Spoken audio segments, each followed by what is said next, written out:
pelajaran apa yang bisa kita petik dari tentang disyariatkannya azan ini? Yang pertama adalah di antara pelajaran-pelajaran penting, al-adzanu huwa syar'an al-ilamu bi waqtis shalah bi alfadin makhsusatin. Azan itu disyariatkan untuk menandai masuknya waktu salat. Ini azan. Ya. Azan ini adalah lafaz-lafaz tertentu yang dikumandangkan untuk menandai datangnya atau masuknya waktu salat. Ya. Al-adzanu ala qillati alfadhihi mustamilun ala masailil aqdiyah. Ya, masailil aqidah. Azan ini kalau kita perhatikan itu terkandung di dalamnya masalah-masalah akidah. Ya. Azan itu yang kita dengarkan setiap hari, yang kita tirukan setelah muazin mengumandangkan Allahu Akbar, kita mengucapkan dengan lafaz yang sama, Allahu Akbar, Allahu Akbar. Dalam lafaz azan ini ada terkandung tentang hal-hal yang berkaitan dengan akidah. Ya. Li'annahu bada'a bil akbariyati. Karena lafaz azan ini dimulai dengan lafaz Allahu Akbar, Allahu Akbar. Wa hiya tadadammanu wujudallahi wa kamalihi. Maka ini mengandung keimanan kepada Allah Subhanahu wa taala. Bahwasanya Allah itu ada. Ya, dan Allah itu maha sempurna. Ketika itu lafaz azan maka dimulai dengan lafaz Allahu Akbar, Allahu Akbar. Ya. Summa sanna bit tauhid. Kemudian di antara lafaz azan itu adalah asyhadu alla ilaha illallah. Yaitu seseorang mengakui akan kemurnian, keesaan Allah Subhanahu wa taala. Ya, bahwasanya Allah tidak boleh disekutukan dengan apapun. Ini di antara masalah-masalah akidah yang tercakup dalam lafaz azan. Summa bi isbatir risalati li Muhammadin sallallahu alaihi wasallam. Ya, kemudian dalam lafaz azan ini terkandung pengakuan terhadap kenabian dan kerasulan dari Nabi kita Muhammad sallallahu alaihi wasallam. Karena dalam lafaz azan ada asyhadu anna Muhammadar Rasulullah. Ya. Summa da'a ila ta'ati al-makhsusah akibat syahadati birisalah. Ya. Kemudian ada panggilan untuk salat, hayya 'alas shalah. Ya, hayya 'alas shalah ini dipanggilan menuju melaksanakan ibadah salat, yang di mana salat ini adalah rukun Islam yang kedua. Ya. Li'annaha tu'rafu illa min jihati Rasul sallallahu alaihi wasallam summa da'a ilal falah wa huwa al-baqa'u da'im wa fihi al-isyara ila al-ma'ad summa ada ma'ada tauqidan. Kemudian panggilan untuk menuju kepada keberuntungan, hayya 'alal falah. Mari menuju kepada keberuntungan, kesuksesan, kejayaan. Ya. Ini di antara hal-hal yang berkaitan dengan akidah yang itu kita dapatkan dalam lafaz apa? Lafaz azan. Ya. Dan ini juga mengingatkan kepada kita sebetulnya kalau kita sesibuk apapun, punya aktivitas, punya kegiatan, punya urusan, kalau sudah mendengarkan azan itu kita hentikan sejenak. Sebisa mungkin kita berhenti. Kalau kita lagi rapat, berhenti dulu. Lagi ngajar, berhenti dulu. Kita dengarkan azan, kemudian kita tirukan, kita baca doa azan, kemudian kita lanjutkan, enggak masalah. Ya.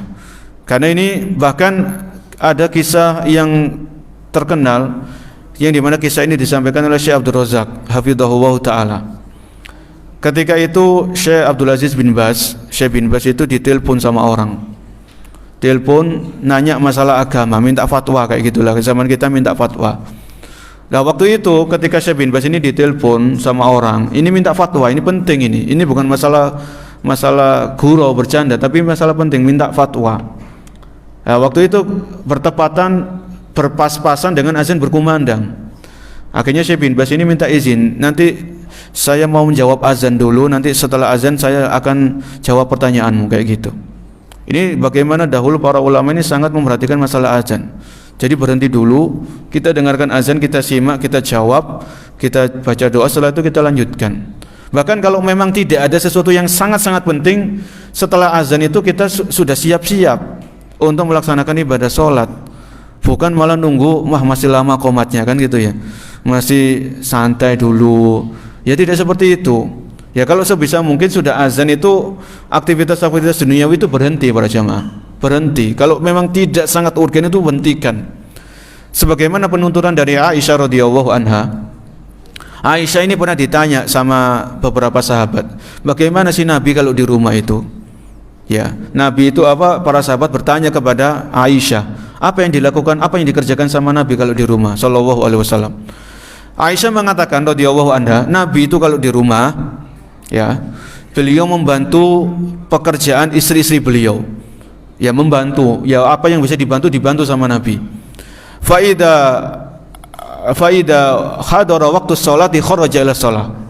Nabi kalau di rumah itu membantu pekerjaan istri-istri beliau. Dan kalau sudah datang waktu sholat, maka Nabi segera bergegas menuju ke masjid. Maksudnya bergegas untuk siap-siap untuk sholat. Ya, ini yang dilakukan oleh Nabi sallallahu alaihi wasallam sebagaimana penuturan dari Aisyah radhiyallahu anha. Ya, ini mengingatkan kembali tentang pentingnya azan. Azan ini ada kandungan-kandungan, ada pelajaran-pelajaran akidah dalam lafaz-lafaz azan ini tadi. Ini pelajaran yang pertama. Kemudian yang kedua, min hikmatil adzan lis shalah, di antara hikmah disyariatkannya azan adalah untuk menandai waktunya masuknya waktu salat dan untuk menampakkan syiar Islam. Ya. Karena di antara syiar Islam yang harus ditampakkan adalah azan. Ya, idharu syiar Islam wa kalimatit tauhid, yaitu meninggikan kalimat tauhid, yaitu kalimat la ilaha illallah, ini ada dalam azan. Ya. Dan meninggikan nama Nabi sallallahu alaihi wasallam, yaitu ketika beliau disebut asyhadu anna Muhammadan Rasulullah. Dan ini mengingatkan kita tentang firman Allah Subhanahu wa taala dalam surat Asy-Syarh. Dalam surat Asy-Syarh, wa rafa'na laka dzikrak. Wa rafa'na laka dzikrak, dan kami telah meninggikan penyebutan namamu. Ini artinya ya. Kalau kita lihat terjemahannya ayat ini, wa rafa'na laka dzikrak, dan kami yaitu Allah Subhanahu wa taala telah meninggikan namamu. Di antara buktinya Allah meninggikan nama Nabi sallallahu alaihi wasallam, bahwasanya nama beliau ini disebut ketika apa? Ketika azan. Ketika iqamah disebut namanya Nabi sallallahu alaihi wasallam. Ketika tasyahud, ya, seorang muslim atau muslimah ketika salat baca tasyahud pasti membaca nama Nabi sallallahu alaihi wasallam. Ini diantara bukti yang nyata firman Allah Subhanahu wa taala, rafa'na laka dzikrak, dan kami akan meninggikan namamu. Ya, yaitu namanya Nabi alaihi salatu wassalam. Taib. Kemudian pelajaran yang lain, ahamiyatu sholatil jamaah. Faqad ihtama Rasulullah sallallahu alaihi wasallam yajma'un nas wa huduruhum sholatal jamaah wa adamu ta'akhuri anha. Wa syawlahul basu an wasilatin munasibatin lidzalika hatta tamma tashri'u hadan nida ilaha wa wajibul muslim al-yawma yubadiru ila istijabati li hadan nida wa yusyariqul muslimina hadhihi sholatal adhima allati ruknun adhimun min arkanil islam fil masjid. Pelajaran yang ketiga, di antara pelajaran tentang hikmah disyariatkannya azan adalah pentingnya salat berjamaah. Ya. Jadi salat berjamaah ini sangat-sangat penting, sangat urgen dalam Islam ini. Sampai-sampai waktu itu para sahabat ngumpul, kemudian Jibril dan Nabi mereka cari cara bagaimana caranya mengumpulkan orang ini. Ya. Bagaimana cara mengumpulkan orang supaya mereka bisa datang tepat waktu. Ya. Karena kalau masing-masing orang melihat pergerakan matahari ini mungkin agak lama. Jadi kalau sudah ada panggilan, misalnya tadi yang pertama as-shalatu jami'ah sebelum ada lafaz azan, maka itu memudahkan orang. Oh, ini sudah masuk waktu sholat, mereka siap-siap datang ke masjid. Ya. Dan ini adalah mengajarkan kepada kita tentang pentingnya sholat berjamaah. Ya. Makanya di sini penulis mengatakan wa wajibul muslim al-yawma an yubadira lil istajabati li hadan nida. Sudah selayaknya, sudah sepantasnya bagi seorang muslim untuk memenuhi panggilan azan ini. Ya, segera datang ke masjid, siap-siap, ya, dan lain sebagainya. Dan salat berjamaah ini luar biasa pahalanya. Pahalanya berapa salat berjamaah? 27 kali lipat, ya. Jadi kalau kita bicara masalah produktivitas umur kita kan terbatas di dunia. Kita yakin umur kita terbatas. Nabi SAW mengatakan 60 sampai 70 tahun. Sedikit yang melampaui 70 ini sedikit. Ada tapi enggak banyak. Makanya supaya umur kita itu produktif, kerjakan amalan-amalan yang itu pahalanya berlipat ganda seperti salat berjamaah. Ya, salat berjamaah ini pahalanya dilipat gandakan sama Allah Subhanahu wa taala. Dan ada ibadah-ibadah yang bisa kita lakukan di saat salat berjamaah. Misalnya jalan wudu di rumah. Kalau rumah kita dekat sama masjid, kita jalan kaki ke masjid. Satu langkah itu menghapuskan dosa dan mengangkat apa? Derajat. Ya, ini didapatkan sama orang yang sholat berjamaah. Kalau orang sholatnya di rumah nggak dapat. Kemudian masuk masjid, mendahulukan kaki apa? Kaki kanan, baca doa masuk masjid, Allah maftahli abwaaba rahmatik. Itu dapat pahala lagi di situ. Kemudian sholat tahiyatul masjid, dapat pahala lagi di situ. Ketemu sama saudaranya muslim, salaman, jabat tangan, ucapan salam, assalamualaikum, dapat pahala lagi di situ. Kemudian menunggu iqamah, didoakan sama malaikat. Ya. Kemudian doa antara azan dan iqamah dikabulkan sama Allah Subhanahu wa taala. Ya, banyak. Jadi ada ibadah-ibadah yang di situ kita kerjakan, kita lakukan dengan adanya syariat salat berjamaah ini. Adapun kalau seorang muslim, kalau wanita kan memang enggak wajib salat berjamaah. Wanita enggak wajib salat berjamaah. Kalau salat berjamaah silakan. Ya, mau salat berjamaah silakan, tidak boleh dilarang, tapi pada asalnya wanita ini salatnya di rumah. Jadi kalau seorang muslim itu sholat di rumah sendirian ini pahalanya satu saja, tidak dilipatkan 27 kali lipat. Kemudian tidak ada pahala-pahala seperti tadi, melangkahkan kaki ke masjid, doa masuk masjid, doa keluar masjid, sholat tahiyatul masjid. Ini enggak dapat, orang-orang sholat di rumah ini enggak dapat, itu semuanya enggak dapat. Ya, maka di sini kalau kita belajar sejarah, kita akan mendapatkan pentingnya sholat berjamaah. Ya, banyak hadis-hadis yang akan menjelaskan tentang pentingnya salat berjamaah. Kemudian pelajaran yang berikutnya, di sini anna Rasulullah sallallahu alaihi wasallam lamma hammahu amrul adzan wa istashara an-nas uridat alaihi ba'dul ara' lakinna raddaha. Ketika para sahabat ini sudah bermusyawarah bagaimana caranya mengumpulkan orang agak cepat supaya salat berjamaah. Ada yang mengatakan bagaimana kalau benda dari kayu kemudian dipukul dengan kencang, suaranya bisa didengar sama orang, akhirnya orang itu datang untuk sholat. Ada yang memberikan pendapat bagaimana kalau bikin kayak trompet. Nabi SAW itu menolak itu semuanya, enggak mau. Ya, kenapa? Li'anna fiha tasyabbuhan bil yahudi wan nasara. Karena itu ada sisi tasyabbuh dengan siapa? Orang-orang Yahudi dan Nasrani. Ini Nabi enggak mau. Ya, Nabi enggak mau kalau untuk menandakan waktu sholat, masuknya waktu sholat, atau mengundang orang itu datang ke masjid untuk sholat itu dengan semacam kayak kayu dipukul-pukul atau semacam trompet ditiup. Itu enggak mau. Karena di situ ada unsur tasyabbuh dengan orang-orang Yahudi dan Nasrani. Dan tasyabbuh ini dilarang. Ya, makanya kalau orang-orang kaum muslimin dan muslimah itu enggak paham akan ajaran Islam, mereka akan terseret dengan arusnya, arus tasyabbuh. Tasyabbuh dalam masalah pakaian, dalam masalah gaya hidup. Ya, ini kalau orang Islam itu jauh dari agamanya, itu akan tidak secara langsung mereka akan terseret dengan tasyabbuh. Jadi karena enggak tahu ajaran Islam itu bagaimana. Ya, ini pentingnya setiap muslim dan muslim itu belajar akan agama Islam ini, supaya kita punya perbedaan sama orang-orang Yahudi dan orang Nasrani, kita beda sama mereka. Ya, ini tadi yang keempat. Kemudian yang kelima, berkaitan dengan azan ini, adhamatuha dan nida limastamalahi min azkar wa qad sahha fil hadis an Abi Hurairah. Bahwasanya lafaz azan ini lafaz yang agung. Disebutkan dalam hadisnya Abu Hurairah radhiyallahu anhu, ya, bahwasanya Rasulullah sallallahu alaihi wasallam bersabda, "Idza nudiya lis-sholati adbara syaitanu wa lahu dirat hatta la yasma'a at-ta'dzin." Ketika azan ini dikumandangkan, maka syaitan itu lari, ya, dan beliau syaitan ini mengeluarkan semacam suara, ya, suara kentut, lari terbirit-birit. Karena apa? Karena syaitan ini menjauhi, mendengarkan azan ini dijauhi, enggak mau mendengarkan azan. Syaitan ini seperti itu. Ya, fa idza qudiyat nida aqbala. Kalau azan itu sudah selesai, maka syaitan akan kembali untuk menggoda manusia. Ya, membujuk manusia, membisik-bisiki. Kemudian Nabi SAW bersabda, fa idza sawwaba bis salati adbara. Kalau iqamah dikumandangkan, syaitan ini lari, menjauh.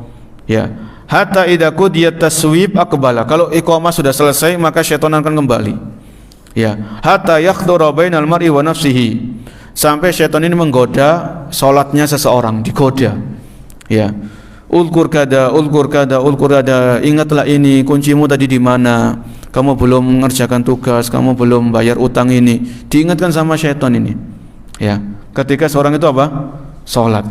Ya, ini diingatkan sama syaitan. Ini dalam hadis yang sahih, ya, hadis riwayat Bukhari dan Muslim.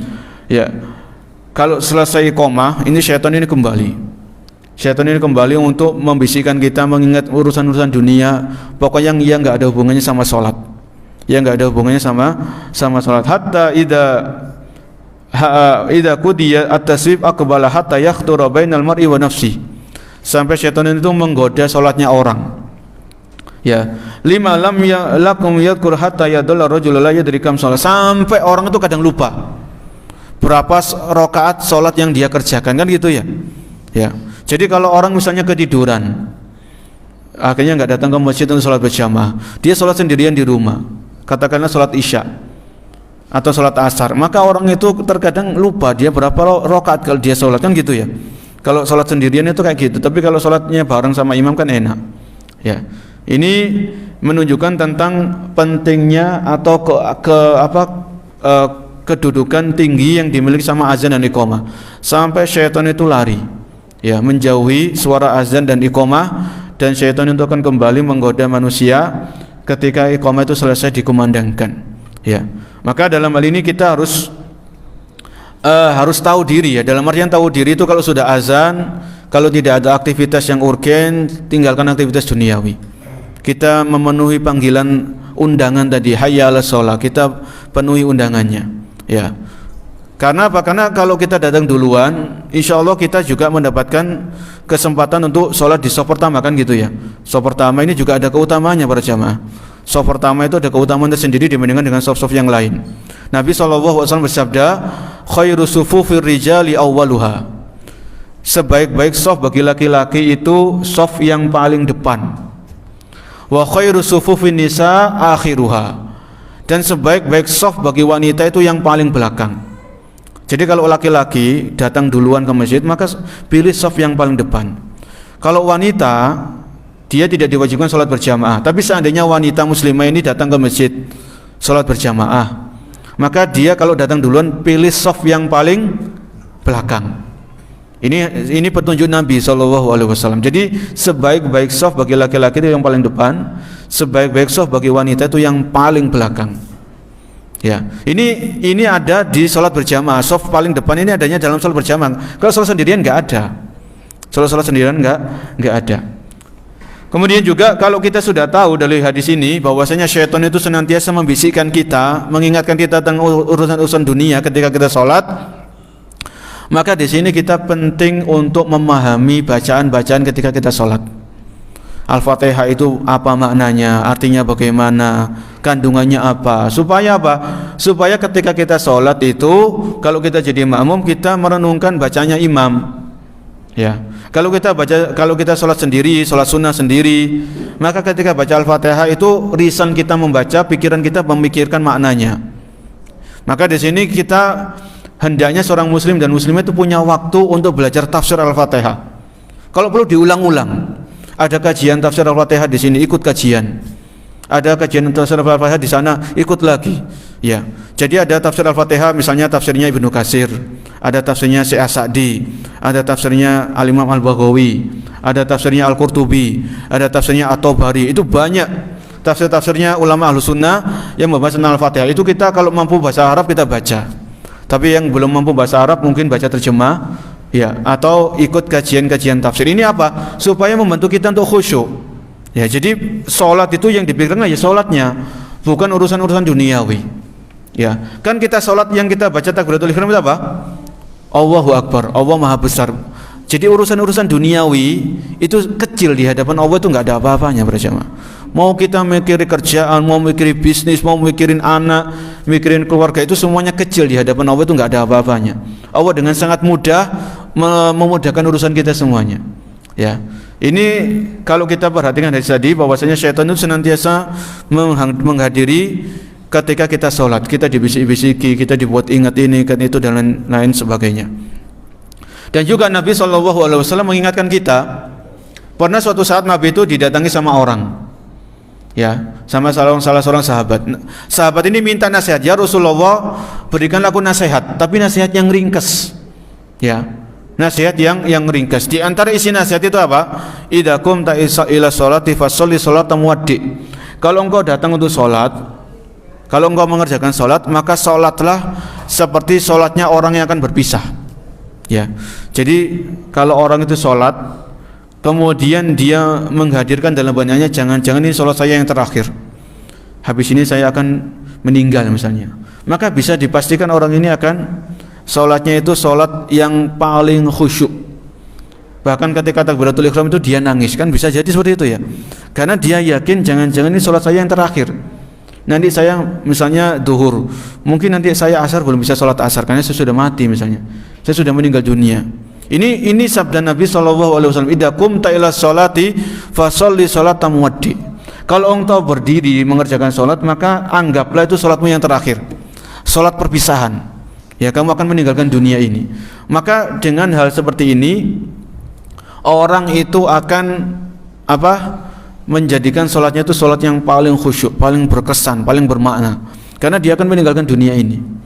Coba kita bayangkan ya, kalau ada misalnya di Saudi ada hukum apa? Hukum kisos. Orang kalau membunuh, maka hukumannya dia dibunuh. Ya, kalau terbukti ya dibawa ke pengadilan agama, pengadilan yang syar'i. Kemudian di situ ada saksi, ada bukti.